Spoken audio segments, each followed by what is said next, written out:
Hey friends, it's Matt with Bowls, and today we are taking a look at Warhammer 40,000 Fireteam. So let's get to it.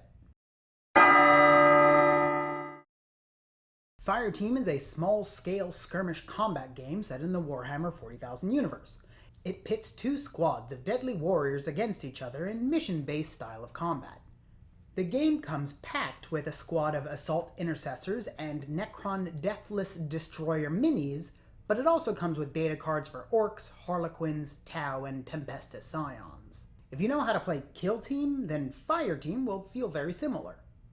Each game starts with picking a mission card. The mission card will show you how to set up the game and will also provide specific mission rules like unique mission actions and whatever else is pertinent. After a roll-off, both players generate 3 targets of opportunity. Targets of opportunity are cards that go into a player's hand and can be played during the game. When the conditions on the card are met, they grant additional victory points. Then, players alternate deploying their units in any hex in their territory, as dictated by the mission card, and you're ready to play. Fireteam is played over the course of 3 rounds, which here are called turning points. At the start of each turning point, players roll off to determine who has the initiative, and that player goes first in the turning point. Next, during the strategy phase, players reveal one of their targets of opportunity. The target of opportunity remains in play until it is completed. Also during the strategy phase, players will choose a strategic ploy from those available on their faction's stratagem card. The strategic ploys offer unique powers and abilities for each different Fireteam faction. Once that's done, the game moves into the Firefight phase, where players will take it in turns to activate one of their operatives, starting with the player who has the initiative. However, regardless of the number of operatives a player has, each player only gets 8 turns during the turning point, as tracked on the turn tracker card. Each operative can only be activated once per turning point. However, as soon as a player has activated all of their operatives in the turning point, they are free to activate any of their operatives, even the same one, over and over. When a unit is activated, it gains a number of action points equal to its APL stat, and can spend those action points to perform actions, even repeating the same action multiple times if desired. The actions are move, attack, disengage, and wait.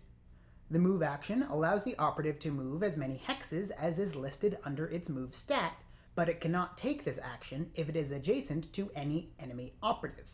By contrast, the disengage action can only be taken while next to an enemy operative, and allows that unit to move just 1 hex. And the wait action is when you just don't want to do anything else. The only action left to discuss is attack. When a unit attacks, they choose one of the weapons on their data card and pick a target in range. The attacker draws a line between the center of their hex and the center of the target's hex. If that line goes through any red hex, which are considered blocked, or any other operative, that target is not in line of sight and therefore cannot be attacked. If the target is valid, the attacker rolls dice equal to the number listed under the weapon's attack dice stat, and keeps any dice which meet or exceed the hit value for that weapon, where 1s are always discarded and 6s not only always hit, but are considered a critical hit, which we'll get to in just a second. After the attacker rolls their dice, the defender rolls as many dice as is listed on their defense stat. After rolling, the defender keeps any results which exceed their save stat and discard the rest. Then they take the remaining defense dice and compare them to the attacker's dice, canceling a hit or crit with each successful defense save.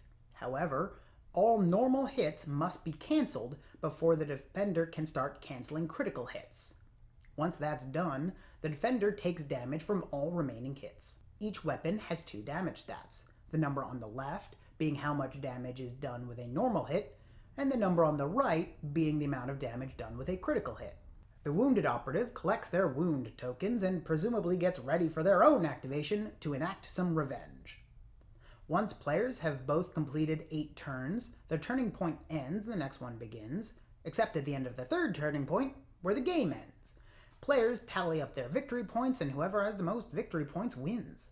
Fireteam is a streamlined version of Kill Team with a much stronger focus on that fast tactical combat and quick gameplay.